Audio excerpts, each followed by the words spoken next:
On s'est arrêté à Jetmo pour prendre un petit café, s'arrêter, faire une pause. On arrive de Bordeaux et pour faire une concentration hivernale en Espagne. Pas grand chose, mis à part qu'en fait le rassemblement existe depuis très longtemps et on a été mis au courant et puis après c'est les années après les années on y va quoi. On n'a pas de club, on roule entre nous. On est 4-5 à rouler ensemble et puis ça, tout se passe bien.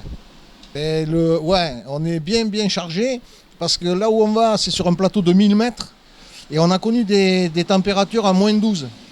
Donc comme on dort sous la tente, il faut amener, comme on n'a pas les mamans avec nous, il faut amener des couvertures et puis ce qu'il faut quoi. Vous n'allez pas vous réchauffer ensemble.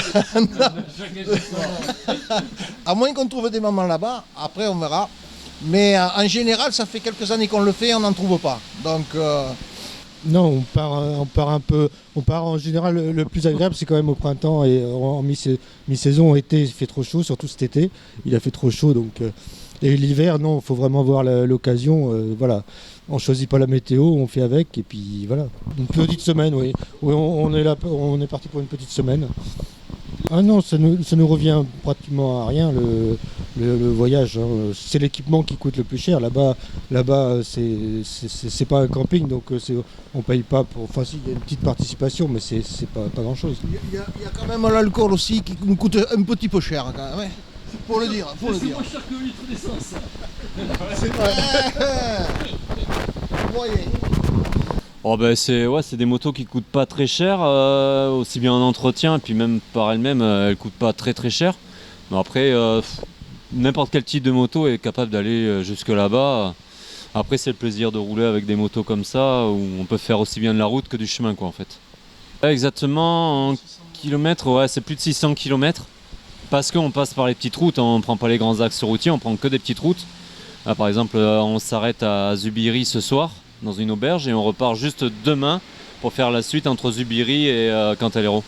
Saint-Jean-Pied-de-Port, mais on va passer de l'autre côté de Saint-Jean-Pied-de-Port. On passe pas la route principale de Saint-Jean-Pied-de-Port, je sais plus comment il s'appelle, l'autre col qui est juste à côté. Du froid, peut-être de la neige aussi. Donc ouais. Normalement, généralement les routes sont dégagées donc.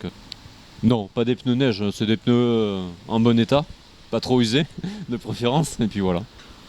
C'est une fois, on est parti dans les Alpes et on prenait que du chemin. Et puis, alors c'est pas celle-là la moto. Et tout d'un coup, la moto s'est arrêtée. Donc, on a commencé à enlever les bagages et tout le truc. Et puis, on s'est aperçu que c'était l'écrou et le boulon du plus de la batterie qui s'était enlevé. Et donc, moi, j'ai pris mon téléphone. Fabrice était en train de regarder. Et puis j'ai fait une petite vidéo, donc voilà les amis, on savait pas quoi faire, on est tombé en panne. Et puis on s'est très bien démerdé à se dépanner, et puis on est reparti quoi.